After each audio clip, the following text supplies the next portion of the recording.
And welcome back. Now we have Tom Boggs and Alex Kendall here with us today to talk about a really fun event coming up in Huntington. It's got a great name, and you can see it right behind us. It's a Hooligans Homecoming, and you're going to have 6 bands, and then bands are going to get together, different members in kind of jam sessions for like 2 hours.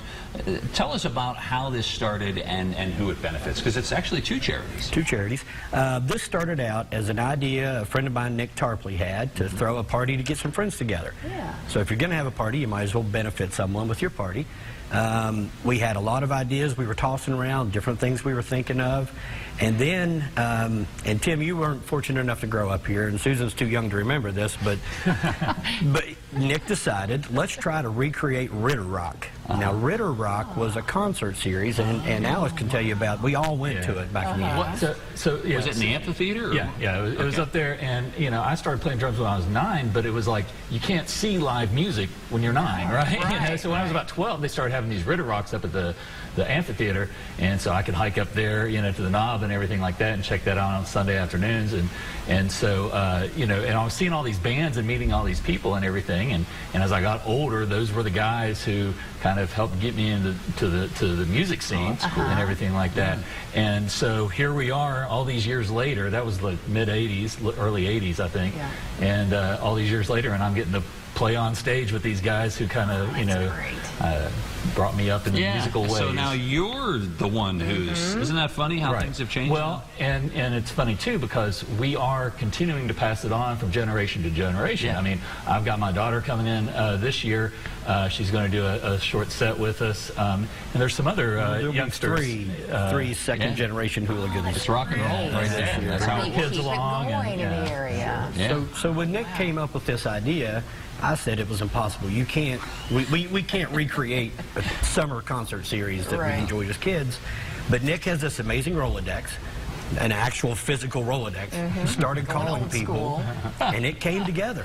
Our decision to benefit Facing Hunger Food Bank, of course, the need's always there. Right. You're never going to get rid of the need. But it's one of those charities where when people give canned food and non-perishable food at the door, they know it's going straight to the charity. And so the way we set it up, we don't recoup any expenses. Just everything goes to the charities. And this is the 4th one, and it originally started off. Little Victories is the other charity that's benefited, Facing Hunger Food Bank and Little Victories. And it started off as, the idea is not just to help one charity, but 2. That's kind of unique in that aspect, because usually it's just one charity that's helped out. Why did you decide to do both of them?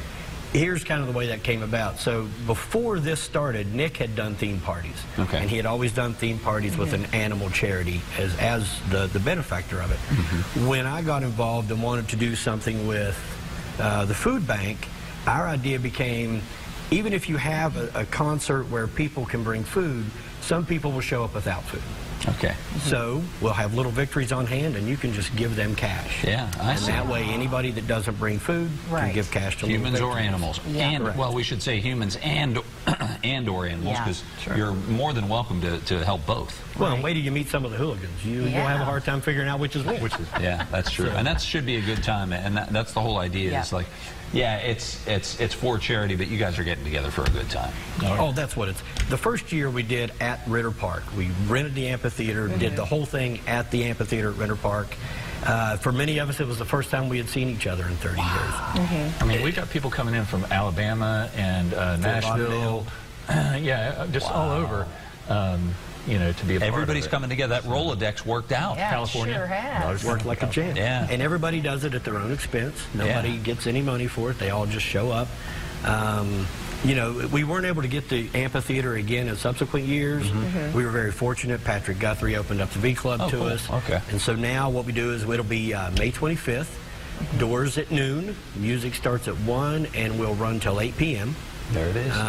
So we'll have music all day long. Hugs and smiles for everyone. For all the people who say that, oh gosh, you guys start too late. All right, it's come on, noon 1 to o'clock. 8. I mean, That's good, even for my hours. I like that.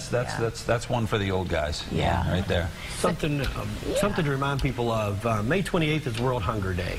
And so to celebrate that and to honor that, I would mention to everybody that if you can't make it to the show, go to the food bank and drop off some food anyway. Tell them the Hooligans sent you. Yeah. And you know, let's feed our neighbors and take care of our friends. Yeah, it's a good way to keep that's it going terrific, there. and that's and that's what's so important. We appreciate you guys coming in. Thank you so much. Yeah. So if you all want to see a bunch of hooligans coming up here this weekend, sounds like a lot of fun and helping out a great couple of causes. No doubt about it. They'll both be there.